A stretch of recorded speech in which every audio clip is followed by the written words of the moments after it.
When Thomas Zane fell for Barbara Jagger, it happened fast. She was young, vibrant, and beautiful, full of life. He had never been a very happy man, and without any seeming effort, she had changed all that. Zane felt good for the first time in his life. Everything she did was another piece of a jigsaw puzzle he hadn't even known he'd been missing. And best of all, she made the words flow, strong and sharp. She was his muse.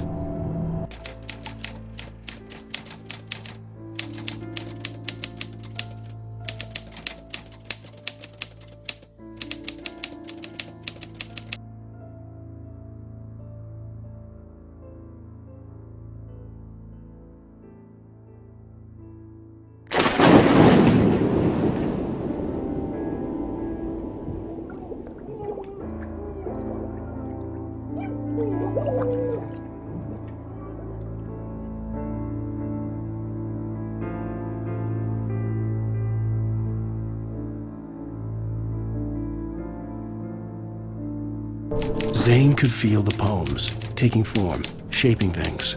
As he experimented, he imagined he could almost feel the power surging through the keys of the typewriter. It exhilarated him. But there was fear, too. If not for his young assistant Emile, he would have given it up. But Emile convinced him otherwise. He too had a way with words.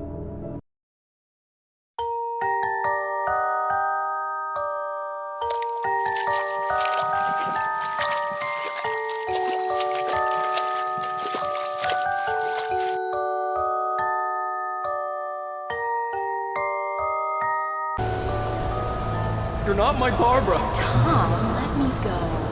I promise to be good. Please, untie me, you naughty boy. I will help you let your master go. I will love you forever. No, you're not Barbara Jagger. I made a terrible mistake. I should have never written you back. You came back wrong. Your heart is filled with darkness. Put that knife away, Thomas. Put it down. My heart is filled with darkness. Cut it out. Take you back to the depths you came from. Thomas Zane knew he had to remove all that had made this horror possible, including himself.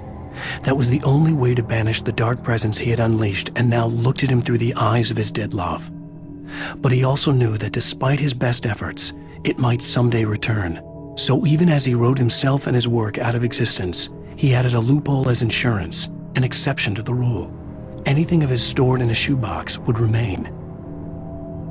Zane cut its heart out, but it didn't die.